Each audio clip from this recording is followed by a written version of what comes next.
श्री सुब्रह्मण्याष्टकम् अथवा श्री सुब्रह्मण्य करावलंब स्तोत्रम्।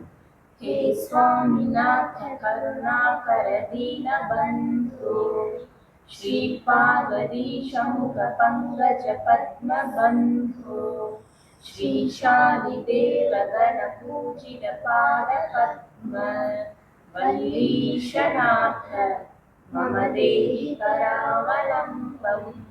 देवाधिदेव सुखदेव गणाधिनाथ देवेन्द्र वन्द्य मृदु पंकज मंजुपाद देवर्षि नारद मुनीन्द्र सुगीत कीर्ते वल्लीशनाथ मम देहि करावलम्बम्।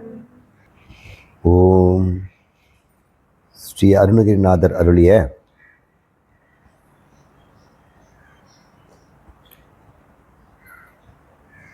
கந்தர் அனுபூதியில் இன்னைக்கு நாம் பார்க்க போகுது 30வது அனுபூதி பாடல்.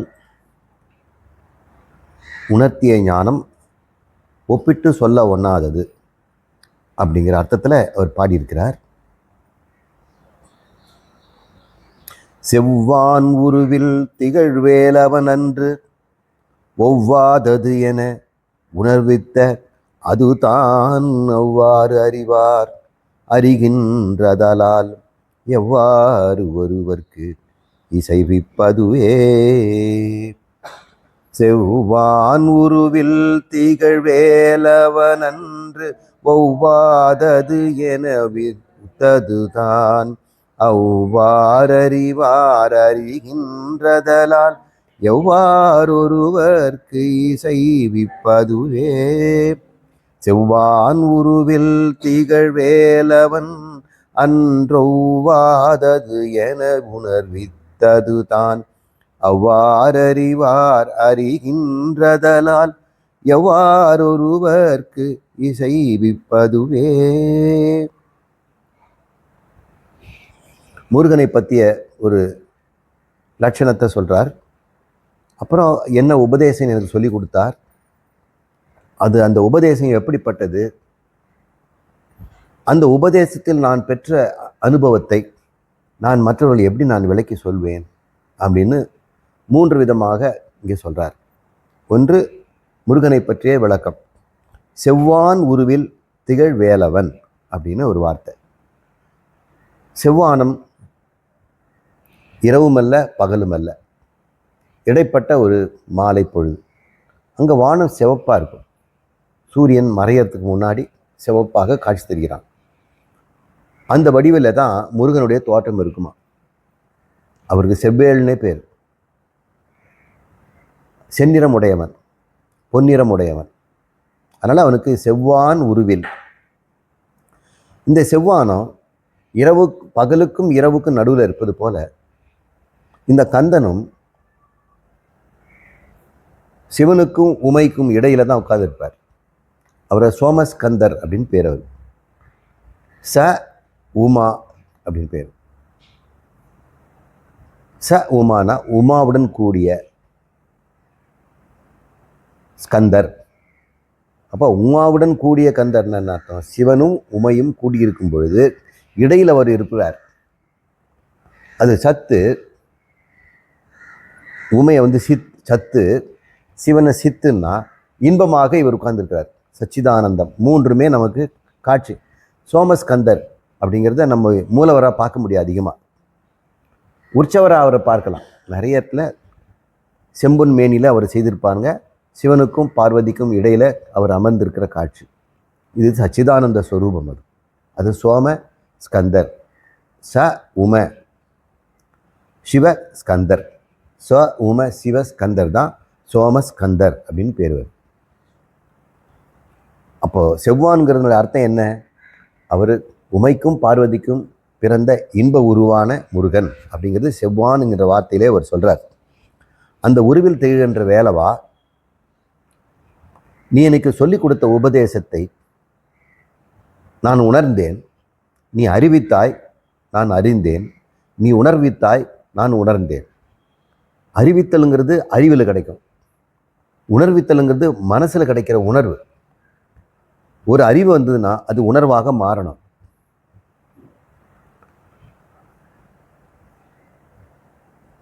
காலேஜ் எல்லாம் முடித்த பிறகு போலீஸ் ட்ரைனிங்க்கு ஒருத்தர் போகிறார். இது வரைக்கும் மாணவன். ட்ரைனிங் முடித்த உடனே யூனிஃபார்ம்லாம் கொடுத்து போலீஸ் ஆகிட்டாங்க. இப்போ அவருக்கு போலீஸ் ட்ரைனிங்கில் என்ன கற்றுக் கொடுத்தாங்க? சட்ட நுணுக்கம்லாம் கற்றுக் கொடுத்தாங்க. காவல்துறையில் இருக்கக்கூடிய உண்மைகளெல்லாம் அவங்க சொல்லித்தராங்க. டிசிப்ளின்லாம் கற்றுறாங்க.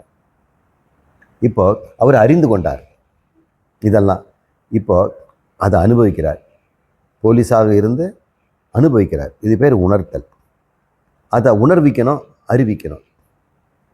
நான் பிரம்மம் அப்படின்னு நாம் அறிந்து கொள்ளலாம். அதை அறிவிப்பது என்ன? தத்துவமசி, நீதான் அந்த பிரம்மம் அப்படின்னு அறிவிச்சிட்டாங்க. யாரை சொல்கிறாங்க? உன்னை பார்த்து சொல்கிறார், நீதான் பிரம்மம், நீ டிகிரி பாஸ் பண்ணிட்ட, இனிதான் போலீஸ் அப்படின்ற மாதிரி நீ போலீஸ்ன்னு அறிந்து கொண்டா இல்லையா? அதில் தான் சந்தேகம் இருக்குதா? யூனிஃபார்ம் பார்த்து செக் பண்ணணுமாண்ணே?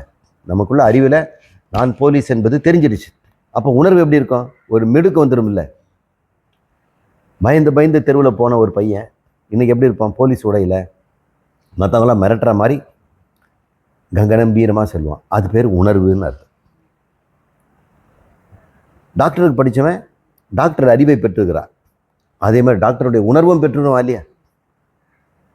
யார் யார் என்ன அறிவை பெற்றார்களோ அந்த உணர்வு அவங்களுக்கு வரணும். அப்படி வந்தால் தான் அறிவித்தது உணர்வித்தது ஆகும். அறிவில் பெற்றுவிட்டு உணர்வில் பெறலைன்னா அது பிரயோஜனம் இல்லை. மாம்பழம்னு அறிந்து கொண்டோம், அதை உணரணும்னா சாப்பிட்டு பார்க்கணும். அப்போ மாம்பழத்தை சாப்பிட்டா மாம்பழ உணர்வு கிடைக்கும். மாம்பழத்தை கையில் வச்சு பார்த்துருந்தா மாம்பழ அறிவு தான் கிடைக்கும். நீ பிரம்மம் என்று அறிவித்த பிறகு நீ பிரம்மமாக உணர்ந்தியா? பிரம்மமாக உணர்றது எப்படி? போலீஸாக உணர்றது எப்படின்னு எனக்கு தெரிஞ்சிடுச்சு. டாக்டராக இருக்கிறது எப்படின்னு எனக்கு தெரியும். எந்த விதமான நடிப்பு கொடுத்தாலும் நடிக்கிறது தயாராக இருக்கிறாங்க. பாடகர் மாதிரியே ஒருத்தர் நடிக்கிறார்.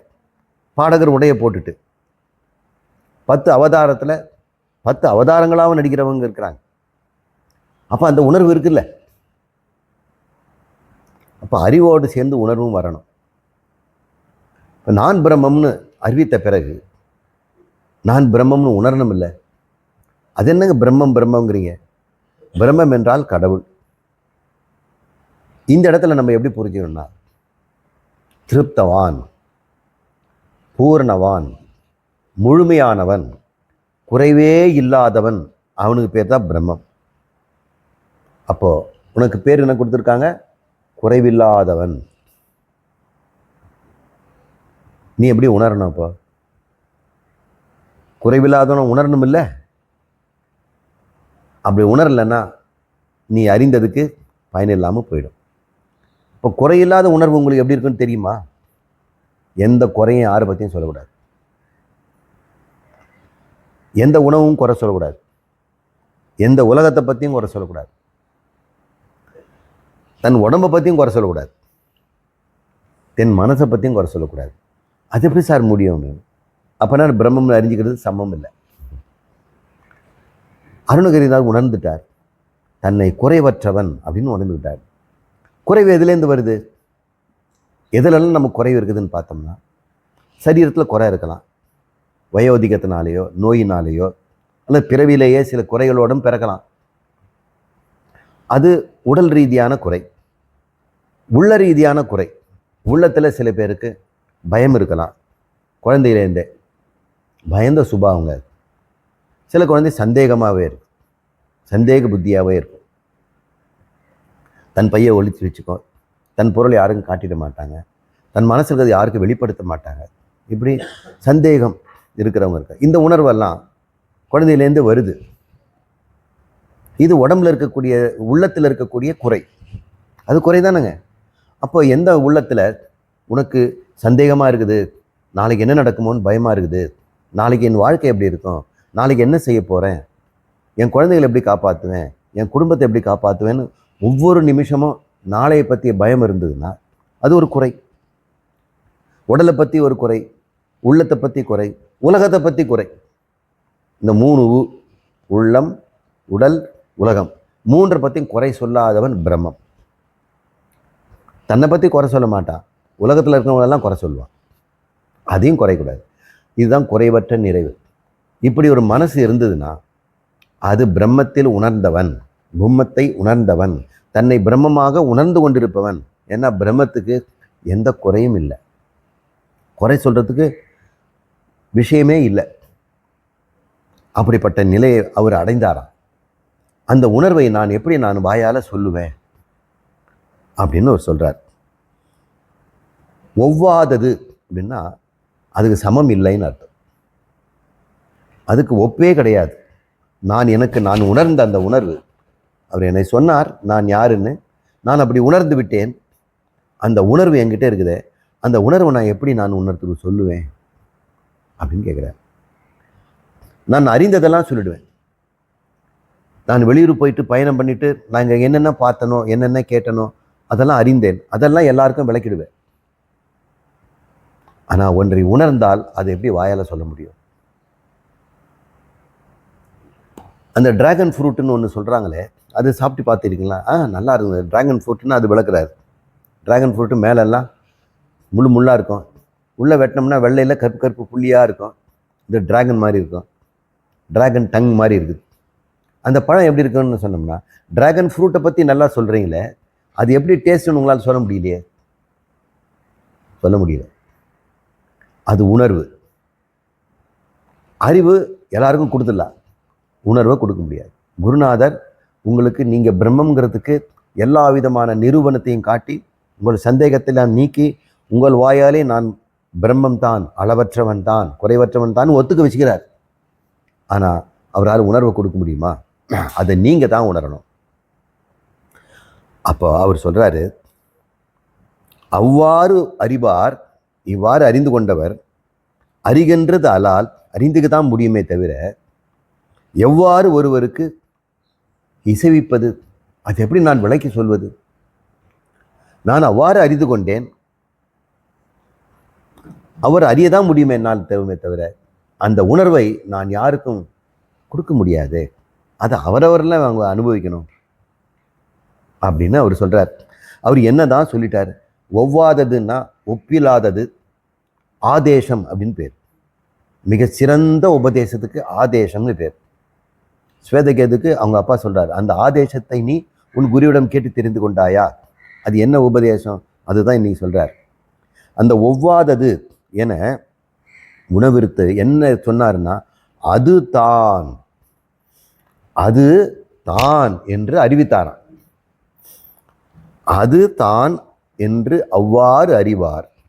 அது தான் என்பதை பற்றி இப்போ நம்ம புரிஞ்சுக்க போகிறோம்.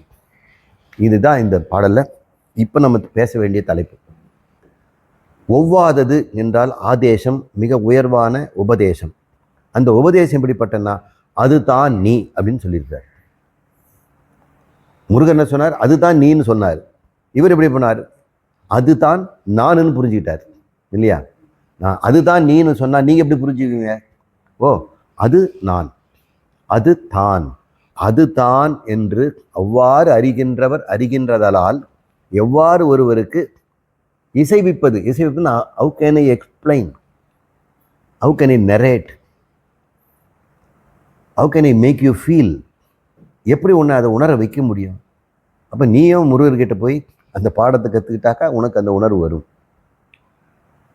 அது என்ன உணர்வுன்னு இப்போ பார்ப்போம். இந்த உலகத்தில் இருக்கக்கூடிய பொருளெல்லாம் நம்ம விஷயம்னு பேர். உலகத்தில் இருந்த என்ன சொல்லுவோம்? விஷயம். இந்த விஷயங்கள் நமக்கு எப்படி தெரிய வருது?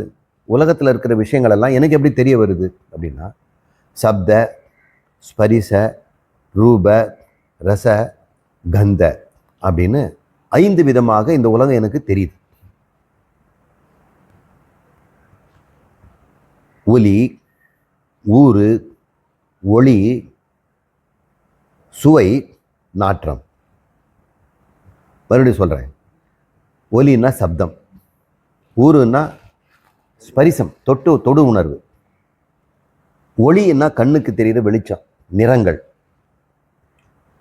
அதுக்கப்புறம் சுவை, நாக்குக்கு தெரியக்கூடிய சுவை, அது ரசம்ங்கிறாங்க. அப்புறம் கந்தம்னா வாசை, நாற்றம். இப்படி தானே உலகம் எனக்கு தெரியுது. இது தவிர வேறு ஏதாவது உலகம் உங்களுக்கு தெரியுதா? உலகத்தில் எண்ணற்ற பொருள்கள் இருக்குன்னா ஆனால் உங்களுக்குள்ள அந்த உலகம் எப்படி உள்ளே வருது? உங்களுக்கு 5 கேட் இருக்குது. கண்ணு வழியாக ஒளி தான் உள்ளே வர முடியும், காது வழியாக சப்தம் உள்ளே வர முடியும். அதனால் இந்த சப்த ஸ்பரிச ரூப ரச கந்தம்னு சொல்லக்கூடிய 5 உணர்ச்சிகளையும் நாம் வெளியிருந்து வரும்போது அது விஷயம்னு பேருங்க. கண்ணுக்கு என்ன விஷயம் அப்படின்னு கேட்டோம்னா ஒளி. காதுக்கு என்ன விஷயம்னு கேட்டோம்னா சப்தம். நாக்கே உனக்கு என்ன விஷயம் தெரியும் அப்படின்னா எனக்கு ரசம் மட்டும்தான் தெரியும்.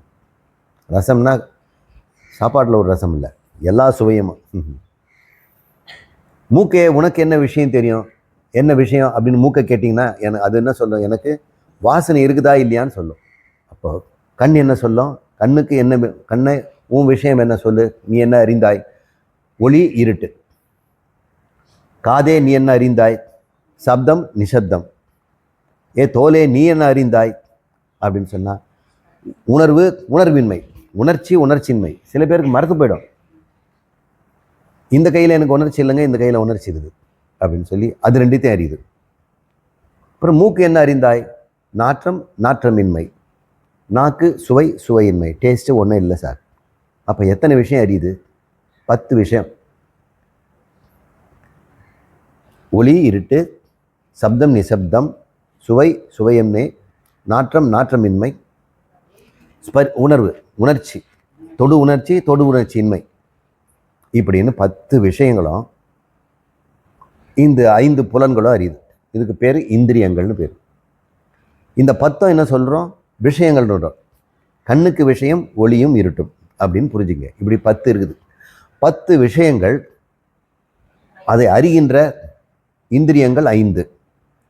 கண்ணு, அதாவது காது, தோல், கண்ணு, நாக்கு, மூக்கு. இதான் இப்போ புரிஞ்சுக்கிட்டீங்களா? இந்த விஷயங்களை அறிகின்றவனுக்கு ஒரு பேர் தருவோம். அவன் பேர் விஷயி. விஷயின்னா விஷமுடைய ஈ இல்லை, விஷயங்களை அறிகின்றவனுக்கு விஷயின்னு பேர்.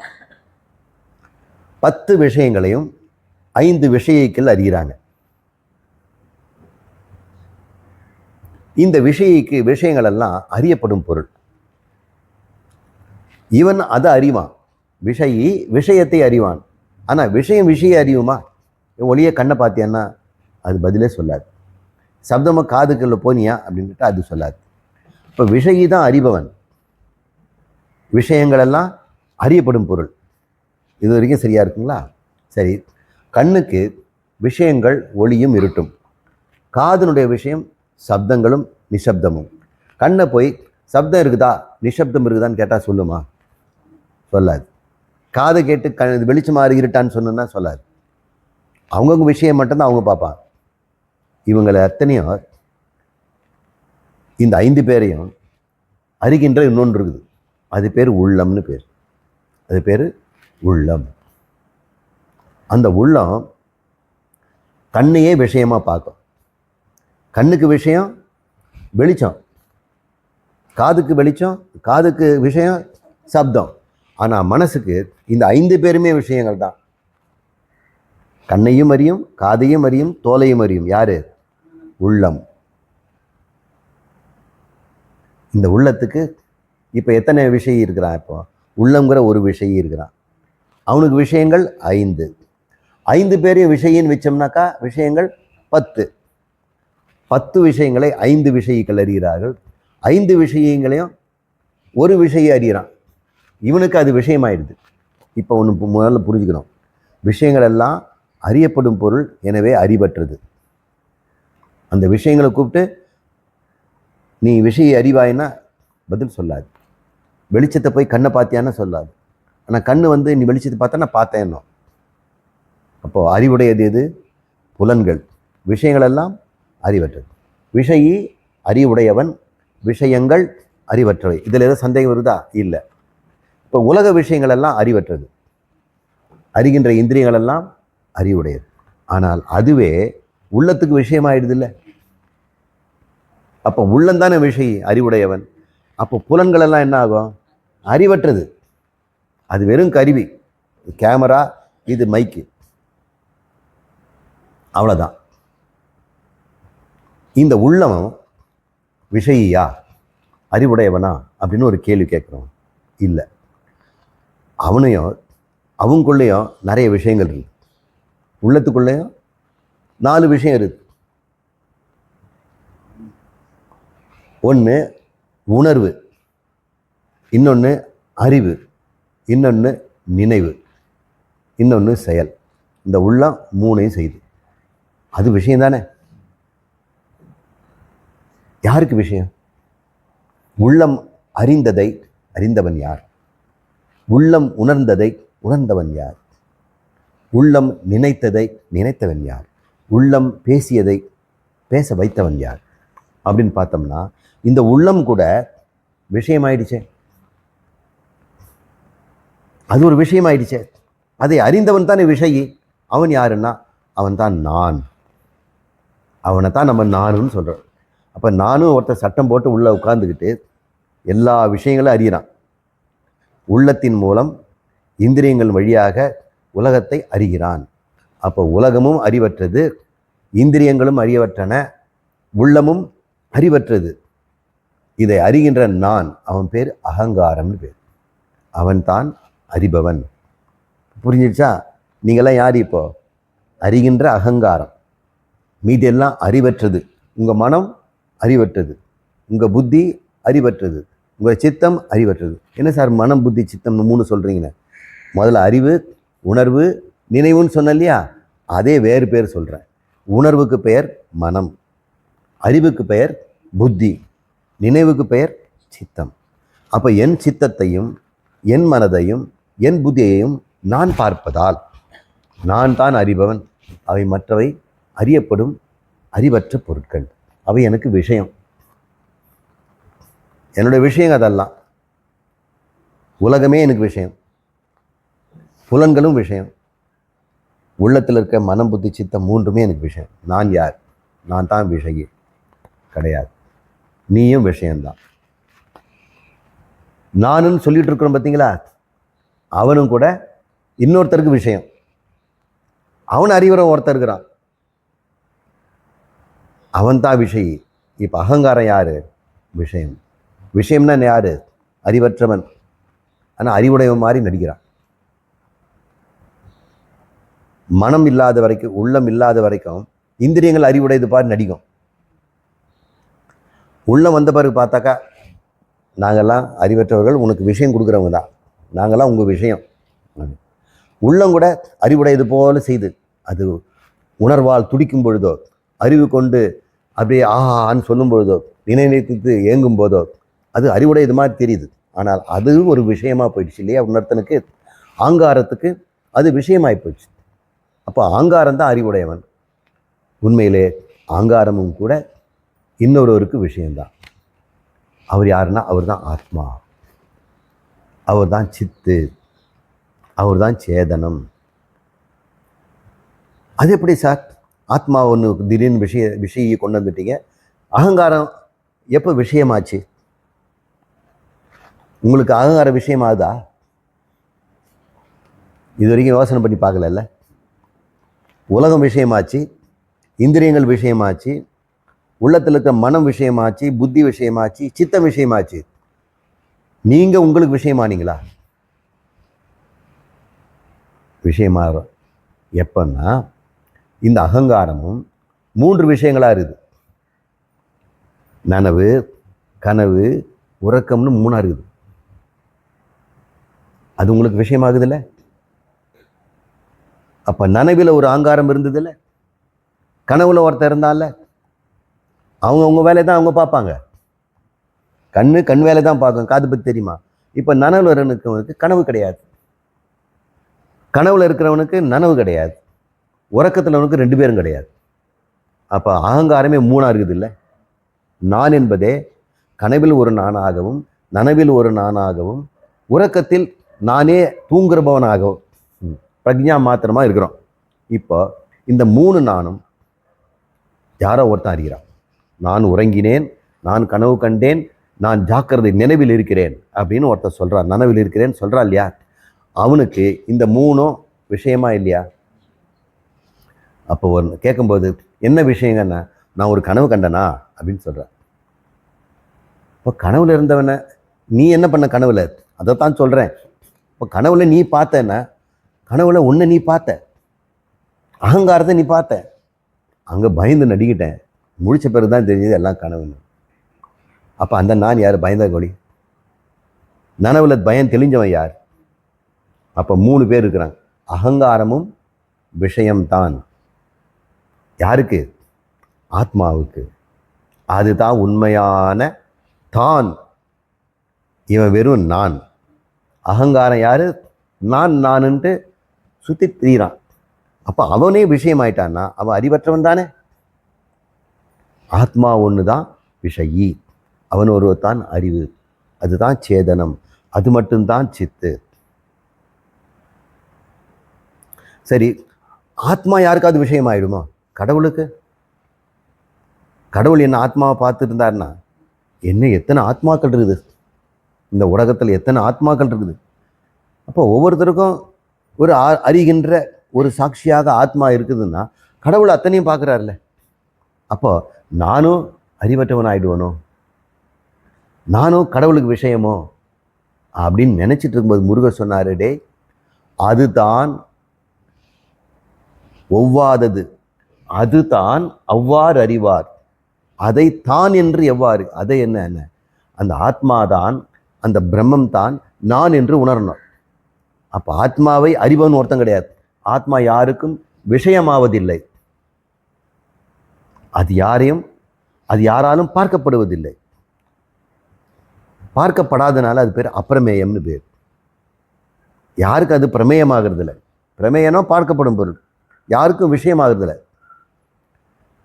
அங்கே என்னை பற்றி பேசிட்டு இருக்காங்க, அவரை பற்றி விஷயம்தான் பேசுகிறான். அப்போ அகங்காரம் தான் விஷயமாகுது. ஆத்மா பற்றி பேசுகிறாங்களா? எல்லாருக்கும் ஆத்மா ஒன்று தான், அதுதான் பரபிரம்மம்.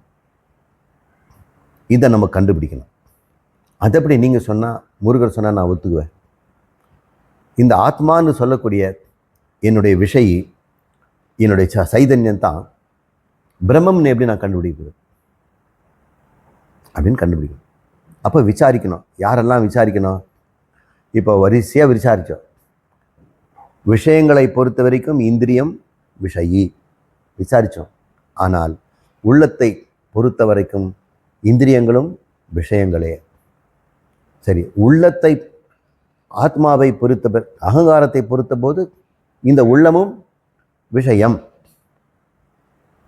அகங்காரமும் ஆத்மாவுக்கு விஷயம். ஆத்மா யாருக்கு விஷயம்? யாருக்கும் இல்லை. அப்படின்னா கடவுள் எனக்கு விஷயமாவாரா? அப்போ அவர் வேற விஷயம் இருந்து நான் விஷயமா இருந்தேன்னா நான் அறிவற்றவனான்ல இருக்கணும்.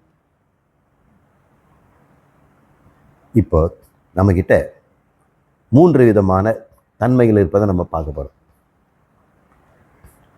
ஒன்று விஷயி என்று சொல்லக்கூடிய சித்து அறிவு. மீதியெல்லாம் அறிவற்றது. எதுலாம் அறிவற்றது? உலகம், இந்திரியங்கள், உள்ளத்தில் இருக்கிற மனம், புத்தி, சித்தம், அகங்காரம், இதெல்லாம் அறிவற்றதுன்னு சொன்னோம். இப்போ ஒரு 2 பொருள் இருக்குது. அறிவாகிய ஆத்மாவும் அறிவற்றனமாகவும் இருக்குது. இந்த ஆத்மாவை நாம் அறிந்து கொள்ளும் வரை நாம் அகங்காரத்தை தான் நான் என்று சொல்கிறோம் இல்லையா? இப்போ அகங்காரமும் விஷயமாகும் என்று தெரிந்த பிறகுதானே உண்மையான விஷய ஆத்மான்னு தெரியுது. அது சொல்லாத வரைக்கும் நீங்கள் எதை நீங்கள் ஆத்மான்னு சொல்லுவீங்க? அகங்காரத்தை தான் ஆத்மாவீங்க. அப்போ அந்த ஆத்மா எப்படிப்பட்டது? அந்த அகங்கார ஆத்மா எப்படிப்பட்டது? சுத்தாத்மா எப்படிப்பட்டது அப்படின்னு கேட்டோம்னா, விஷயமே இல்லாமல் தனக்குத்தானே விஷயமாக இருக்கின்ற ஒரு பொருள் ஆத்மா. ஆனால் அகங்காரமோ விஷயங்களை அறிந்து இன்னொன்றுக்கு விஷயமாயிடுச்சு. அதனால் அவனை விஷயின்னு சொல்லலாம், விஷயம்னு சொல்லலாம். அதனால் அவன் கலப்பறிவு. அப்போ அறிவு, அறிவற்றவை, நடுவில் என்ன இருக்குது? கலப்பறிவு. ஏன் கலப்பறிவுங்கிறோம்? இப்போ சொல்கிறேன் கேளுங்க. அறிவும் அறிவற்றதும் கலந்த அறிவு. அறிவற்றதாக இருப்பதனாலையும் அறிவாக இருப்பதனாலையும் அவன் எல்லாருக்கும் அறிந்து கொள்ள வேண்டியவனாக இருக்கிறான். இதை கொஞ்சம் நீங்கள் சிந்திச்சு தான் பார்க்கணும். இப்போ இன்னைக்கு ஒரு யோசனை தோணுச்சு. இந்த அகங்காரம் எப்படிப்பட்டது அப்படின்றத ஒரு உருவகம் தரேன். நீங்கள் தான் அகங்காரம். கையில் உங்ககிட்ட டார்ச் இருக்குது. இந்த டார்ச்சை கையில் வச்சுக்கல. இந்த குகையில் போகிறவங்க, இருட்டில் சோதனை போடுறவங்க நெத்தியில் ஒரு லைட்டை வெட்டிவாங்க இல்லையா? அப்போ திரும்புகிற இடம்னாலும் வெளிச்சம் அடிக்கும். இப்போ அகங்காரம் ஒரு டார்ச் லைட் மாதிரி, அது நெத்தியில் கட்டிகிட்டு இருக்கு. அவர் என்ன பண்ணுறார்? மண்டைக்குள்ளே இருக்கிறார். அவர் நம்ம மண்டைக்குள்ளே லைட்டு போட்டு அவர் என்ன பண்ணுறார்? மண்டைக்குள்ளே இருக்கிறதெல்லாம் பார்க்குறாரு. அந்த லைட்டை நீங்கள் பார்க்கணுமா? கண்ணை மூடினீங்கன்னா அந்த லைட்டு தான் இப்போ இருக்கும். அகங்காரம் தான் டார்ச் வச்சுட்டு இருப்பார். அவர் வெளிச்சத்தில் என்னென்ன பார்க்குறாரு அவர் அப்படின்னு பார்த்தோம்னா, இந்த தலைக்குள்ளே நடக்கிற நிகழ்ச்சிகள் எல்லாம் நீங்கள் என்றைக்காவது வரிசைப்படுத்தி பார்த்தீங்களா? வகைப்படுத்திருக்கீங்களா? சமையல் ரூமில் இருக்கிற பொருளெல்லாம் வகைப்படுத்திருக்கீங்களே. எண்ணெய் வகைகள், அதில் நெய்யெல்லாம் தள்ளிடுவீங்க, எண்ணெயிலே சேர்த்துடுவீங்க. அப்புறம் மாவு வகைகள், பருப்பு வகைகள், மசாலா வகைகள்னு பிரிக்கிறீங்கல்ல. அப்போ மண்டையை இத்தனை வருஷம் யூஸ் பண்ணுறமே, கண்ணை மூடுனா தலைக்குள்ளே என்ன விஷயம் இருக்குதுன்னு கண்டுபிடிச்சிங்களா? இந்த லைட் அடித்து பார்க்குறேன்னா என்ன விஷயத்தை பார்த்தா? அகங்காரமாகிய உங்களே நீங்கள் கேளுங்க. நீ வாழ்நாள் முழுக்க மண்டைக்குள்ளே இருந்துட்டு லைட் அடித்து பார்த்தியே, என்னெல்லாம் பார்த்த? இது தியானத்தில் உட்கார்ந்து உங்கள் தலைக்குள்ளே என்னென்ன இருக்குதுன்னு வரிசைப்படுத்தி பாருங்கள். பார்த்தீங்கன்னா விஷயங்கள் நிறைய இருக்கும். என்னென்ன விஷயங்கள்? இந்திரிய விஷயங்கள் இருக்கும். கண்ணை மூடினவுடனே நீங்கள் பார்த்த உருவம் கொஞ்சம் நேரம் இருக்கும். கண்ணை மூடிட்டு இருந்தால் பார்த்த உருவம் கொஞ்சம் கொஞ்சமாக அப்படியே கரைஞ்சி போயிடும். அப்புறம் ஒளியெல்லாம் போயிடும். ஆனால் இருட்டு இருக்கும். இருட்டும் விஷயம் தானே. ஒளியும் இருட்டையும் பார்க்கக்கூடிய தானே. அப்போ கண்ணை மூடினா இருட்டு இருக்குது இல்லை? இருட்டு விஷயமா இல்லையா? விஷயம்.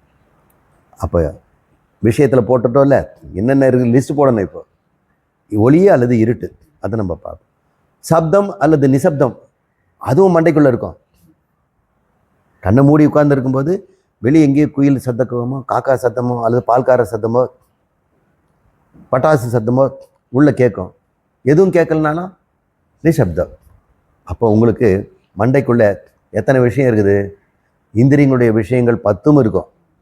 இருட்டும் ஒளியும் சப்தமும் நிசப்தமும் ஊரும் ஊரின்மையும் சுவையும் சுவையின்மையும் நாற்றமும் நாற்றமின்மையும், இந்த 10 விஷயங்களும் இருக்கும். ஆனால் நீங்கள் ஆராய்ச்சி பண்ணி பார்த்தீங்கன்னா இல்லை நாற்றம் நாற்றமின்மை இருக்காது. கண்ணை மூடினோம்னா அது சீக்கிரமே போயிடும்.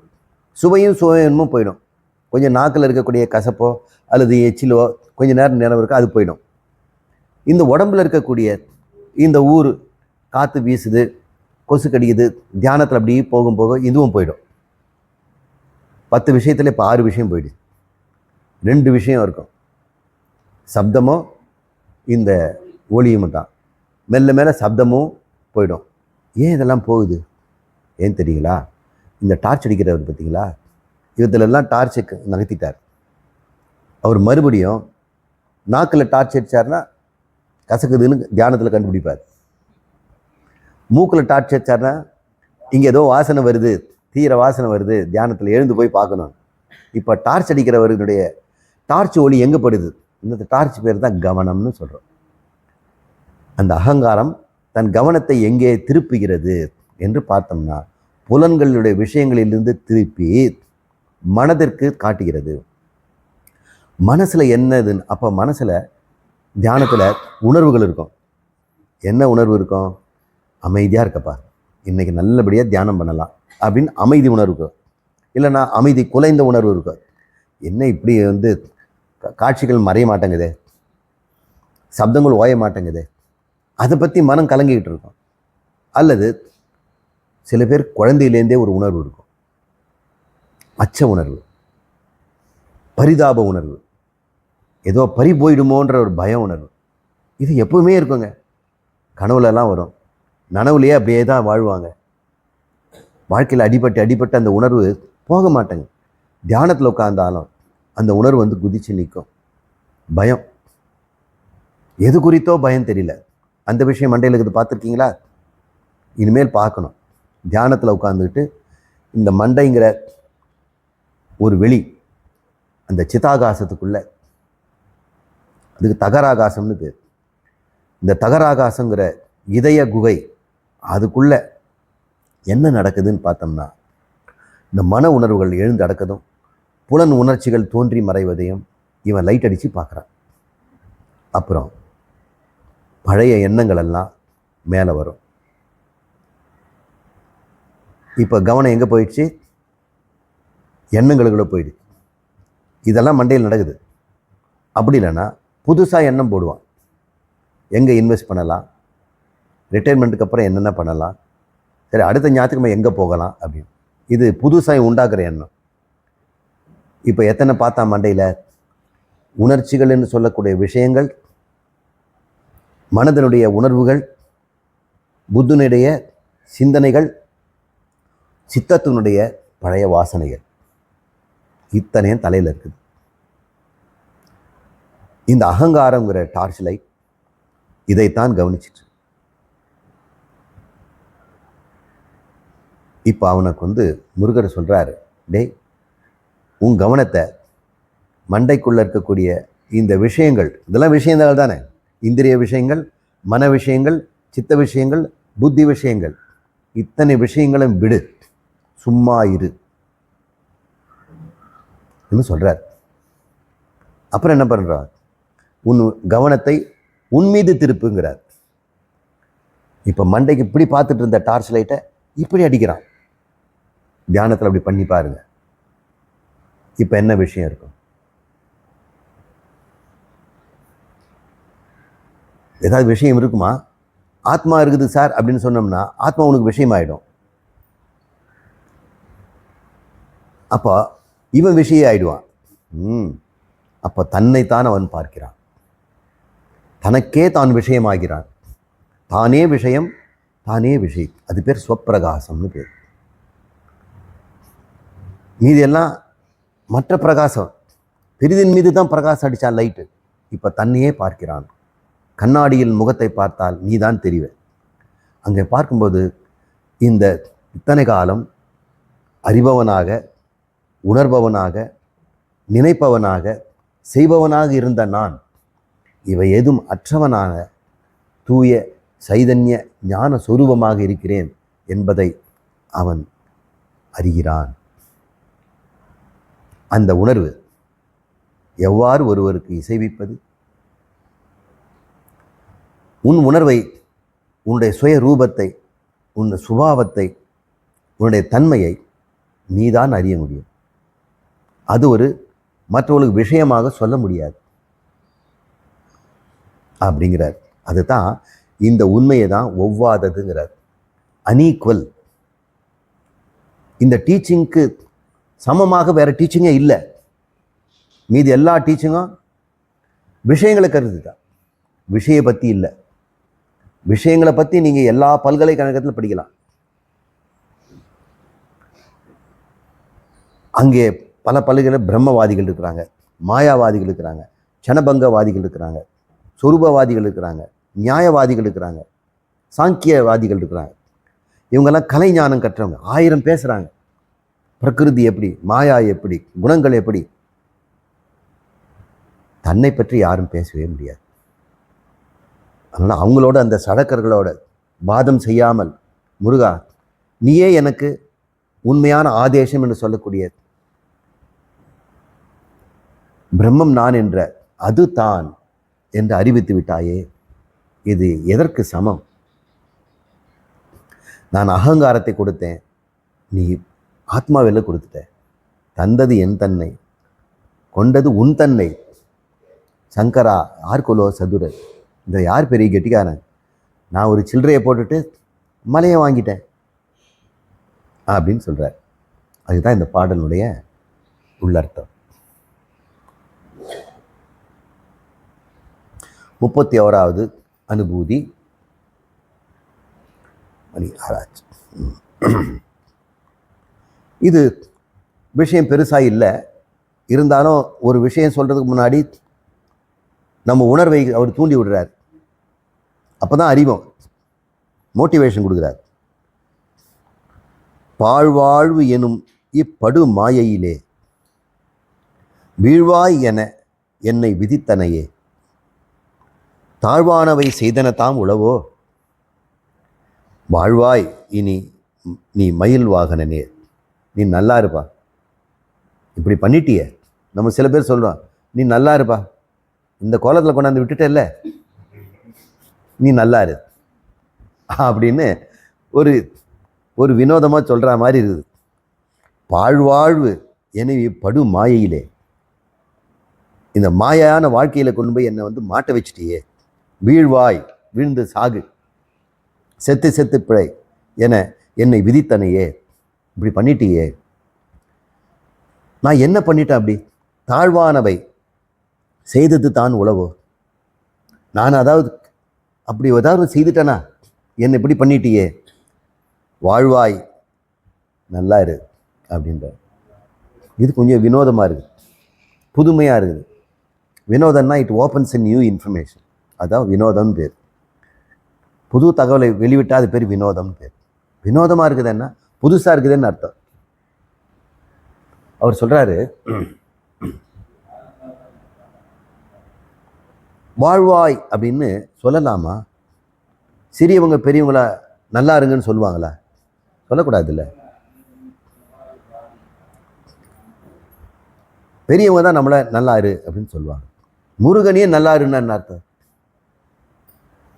அருணை நான் அப்படி சொல்ல மாட்டார். இது ஆழத்தை நம்ம யோசிக்கணும். நம்மளை யோசிக்கிறதுக்காக இப்படியெல்லாம் சிந்தனைக்கு சவால் விடுறார். எல்லாமாக இருப்பது யாருங்க? இறைவன் தானே. உங்களை வாழ்த்தணும், அப்பாவை வாழ்த்தணும், வாழ்த்த முடியாது. எனக்கு அப்பாவை எப்படி நான் வாழ்த்துவேன்? என் குருநாதர் எப்படி வாழ்த்துவேன்? அது நல்லா இருக்காது. அவரில் வாழ்த்துவார், ஆனால் எனக்கு வாழ்த்தணுன்றது. அப்போ நான் என்ன பண்ணுவேன்? எல்லாமே இருப்பது எது? இறைவன். இறைவனை வாழ்த்திட்டோம்னா எல்லாரையும் வாழ்த்தின மாதிரி இருக்கும்ல. தேவலோகத்தில் இருக்கிற அத்தனை தெய்வங்களையும் வாழ்த்தின மாதிரி, சத்தியலோகத்தில் இருக்கக்கூடிய அத்தனை தெய்வங்களையும் வாழ்த்தின மாதிரி, பூலோகத்தில் இருக்க புழு பூச்சி பூண்டு எல்லாத்தையும் வாழ்த்தின மாதிரி. அப்போ ஒரே வாழ்த்துல எல்லாரையும் வாழ்த்திட்டேன். இந்த கல் மண்ணு போன்ற பொருளையும் கூட வாழ்த்திட்டேன். அப்படி அந்த அர்த்தத்தில் சொல்றாரு, நீங்கள் இறைவனை வாழ்த்துங்கள், போற்றி போற்றின்னு சொல்லுங்க.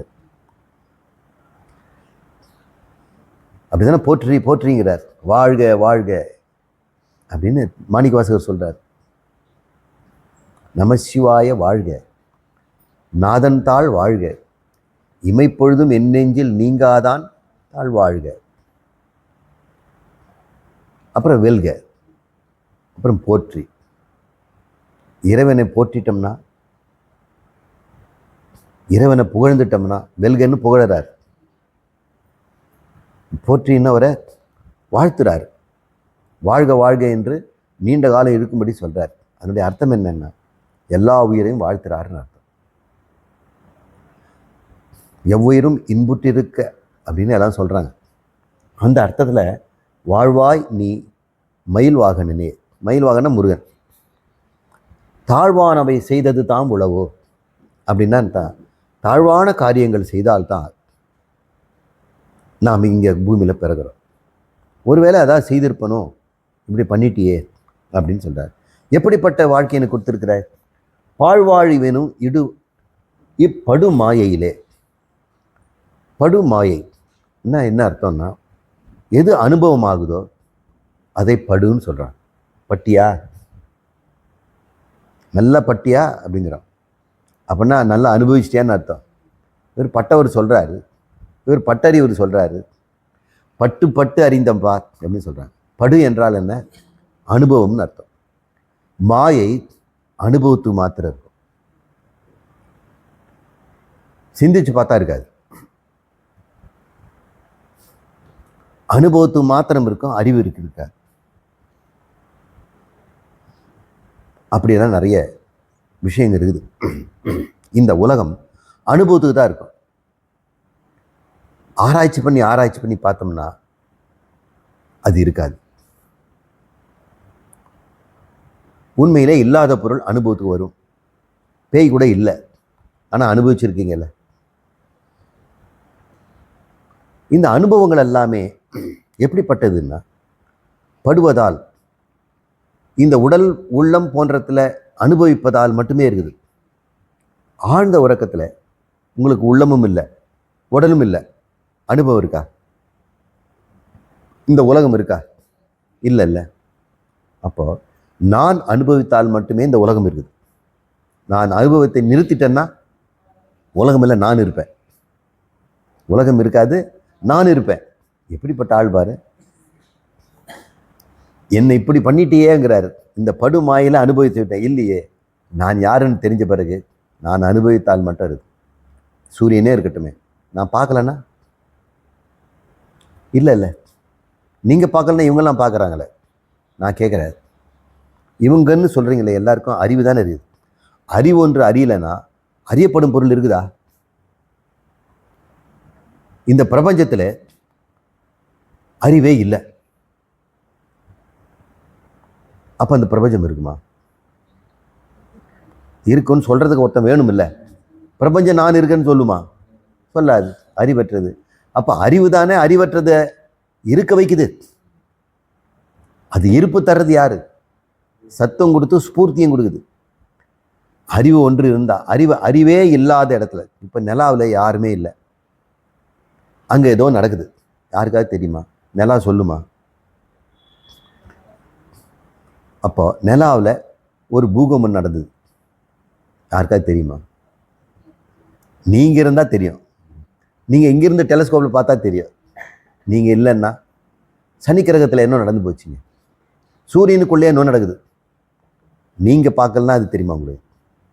இந்த ஒட்டுமொத்த பிரபஞ்சத்திலையும், உங்கள் உடலிலையும், உங்கள் உள்ளத்திலையும் எது நடந்தாலும் உங்களுக்கு தான் தெரியும். இந்த சம்பவங்கள் எல்லாம், அனுபவங்கள் எல்லாம் அறியாப்படாவிட்டால் அவைக்கு இல்லை, யோக்கியதே இல்லை. ஆனால் நீங்கள் இருப்பீங்க. அது சொல்கிறாரு. இந்த படுமாயைனா அனுபவத்துக்கு மட்டும் இருப்பது அப்படின்னு அர்த்தம். சரிங்க, இந்த க்ஷணம் நான் இருக்கிறேன், நீங்கள் எல்லாம் பார்க்குறீங்க. யூடியூப்பில் இருக்கவங்க என்னை பார்க்குறீங்க. பார்க்கின்ற நேரத்தில் தானே நான் இருக்கிறேன். பார்ப்பதுக்கு முன்னாடி இருந்த ஒரு முன்னாடி இருந்ததில்ல, அது நான் இருக்கிறேன்னா? நீங்கள் ரீவைண்ட் பண்ணி பார்க்கலாம்.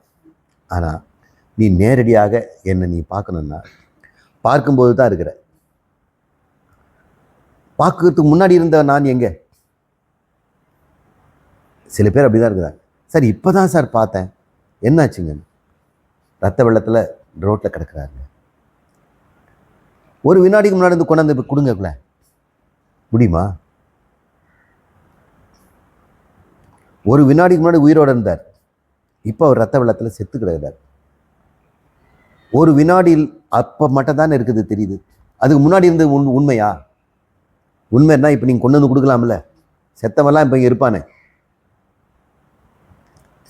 நடந்த நிகழ்ச்சிகள் எல்லாம் இப்போ இருக்குதா? கடந்த கால வாழ்க்கையெல்லாம் இப்போ இருக்குதா? ஒரு பொருளை கொண்டு வாங்க பாரு.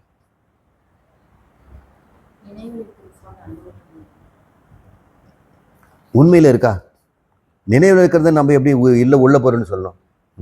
நினைவில் 1000 இருக்குது. அவன் நினைப்பு பழப்பு கெடுக்குது. அவன் நினச்சிக்கிட்டு இருக்கிறான். நினைவில் இருக்கிறதெல்லாம் பொருள்னா நீங்கள் நினைவுலேருந்து சாப்பிட்டுக்கலாமே. நினைவுலேருந்து எடுத்து ஒரு உருளைக்கிழங்கு சாப்பிட்டுக்கலாமே. என்ன உருளைக்கிழங்குன்னு சொல்லிட்டேன்.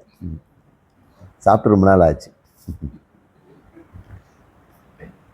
நினைவில் இருப்பது உண்மையில் இல்லை இல்லை. ஆனால் நினச்சி பார்க்கும்போது அனுபவத்தில் இருக்குது. நினைக்கும் போது தான் அது அனுபவம் ஆகுது. மறுபடியும் நினைக்கலன்னா அனுபவம் அது போயிடும். இது என்னங்க? இதுதான் மாயை. இந்த க்ஷணம் இருக்கும்போது இருக்கும். அடுத்த க்ஷணம் வரப்போகிறது இப்போ இருக்குதா? இல்லை. அடுத்த க்ஷணம் வரப்போகிறது இப்போ இல்லை. இப்போ இருந்து கொஞ்ச நேரத்துக்கு முன்னாடி போனது இப்போ இருக்குதா? இல்லை. இப்போ இருக்கிறது மட்டும்தான் இருக்குது. இப்போ இருக்கிறது மட்டும்தான் இருக்குது. இனி வரப்போவது இப்போ இல்லை. அது எப்பவும் இல்லை, வந்தால் பார்த்துக்கலாம். வந்து போனதெல்லாம் இப்போ இருக்குதா? இல்லை. சரி, எப்போ இருந்தது, அது கொஞ்சம் கொடுங்களேன். இருக்குதுங்கிற ஒரு உரிமை, ஒரு லட்சணம் எதுக்கு கொடுக்க முடியும்? இப்போதுக்கு தானே தர முடியும். இருந்ததுக்கு இல்லாமை வந்துடுச்சு, இனி வரப்போவதற்கும் இல்லாமை. வர்ற வரைக்கும் இல்லை தானே. வரும் சார், இன்னும் 2 வருஷத்தில் எனக்கு ஒரு 2 லட்சம் ரூபாய் வருது, நான் கொடுத்துட்றேன். இப்போ இருக்குதா? நீ இனிமேல் வரதை பற்றி இப்போ என்ன பேசுகிற? அது வரும் வரலன்னு. இனிமேல் வரப்போகிற பொருள் வராதது தான். அது இல்லை, இல்லாத கேட்டகரியில் தான் போட முடியும். இப்போ நீங்கள் இருக்குதுங்கிற கேட்டகரியில் என்ன போடுறீங்கன்னா, இப்போ என்ன அனுபவிக்கிறீங்களோ அது மட்டும்தான். இப்போ அனுபவிக்கிற ஒரு பொருள் அந்த வினாடியே மறுபடியும் தோன்றி மாறுது.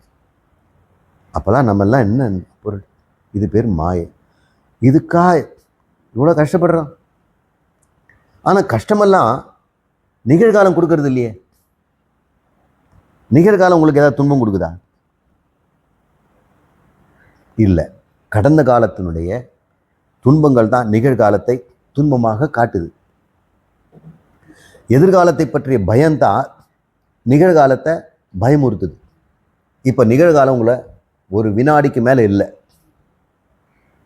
ஆனால் ஒவ்வொரு வினாடியும் நிகழ்காலத்தில் நாம் பயந்து கொண்டும் வரிந்து கொண்டும் தானே இருக்கிறோம். வருத்தமெல்லாம் எது குறித்து? கடந்த காலத்தை. பயமெல்லாம் எது குறித்து? எதிர்காலத்தை. அது ரெண்டுமே இப்போ இல்லை. இப்போ நீ ஒழுங்காக இருக்க வேண்டித்தானே. நீ எப்படி இருக்கணும்? இப்போ பயமும் இல்லாமல் வருத்தமும் இல்லாமல் இருக்கும். வருத்தம் இல்லாத வாலிபர் சங்கத்தில் நம்ம இருக்கோம். பயம் இல்லாத பண்டிதர் சங்கத்தில் இருப்போம். அப்படி ஒரு சங்கம் இல்லை. இந்த அடுத்த படம் எடுத்துடலாம். பயம் இல்லாத பண்டிதர் சங்கம், வருத்தம் இல்லாத வாலிபர் சங்கம். நாமெல்லாம் யார்? மாயை குறித்து பயமா? பாப்பா சொன்னாங்க, இந்த நினைவு ஒன்று தான் பழப்பு கிடைக்குது. எதிர்காலம் பற்றியது ஒரு நினைவு, கடந்த காலம் பற்றியது நினைவு.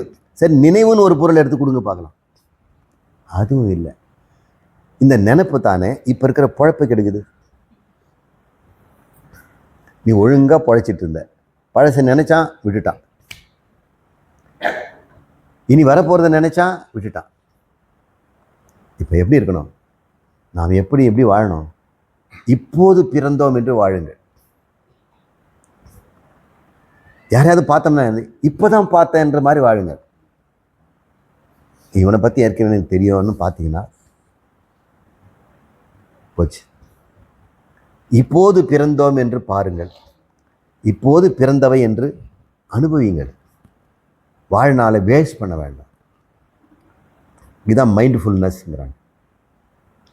மைண்ட்ஃபுல்னஸ்னால் நிகழ்காலத்தில் மனதை வைத்தல்.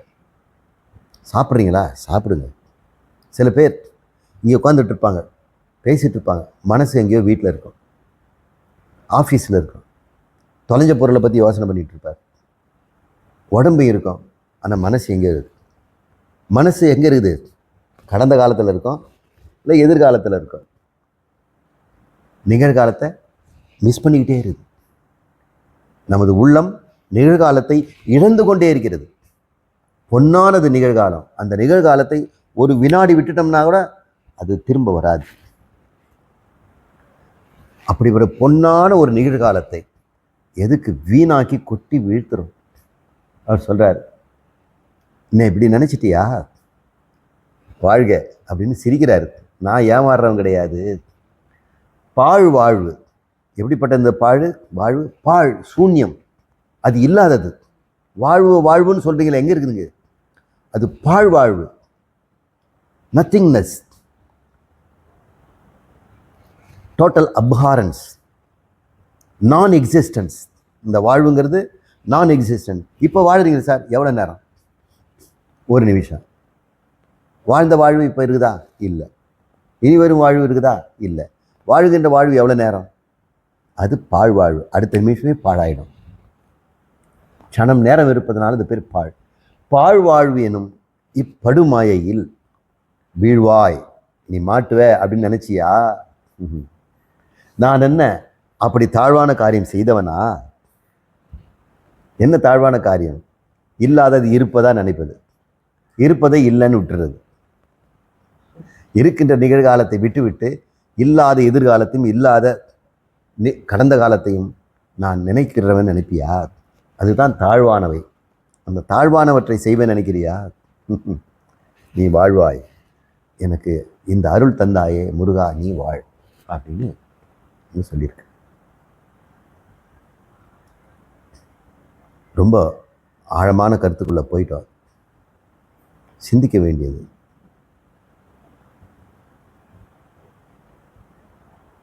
மீதி இருக்கிறத நாம் இன்னொரு நாள் பார்ப்போம்.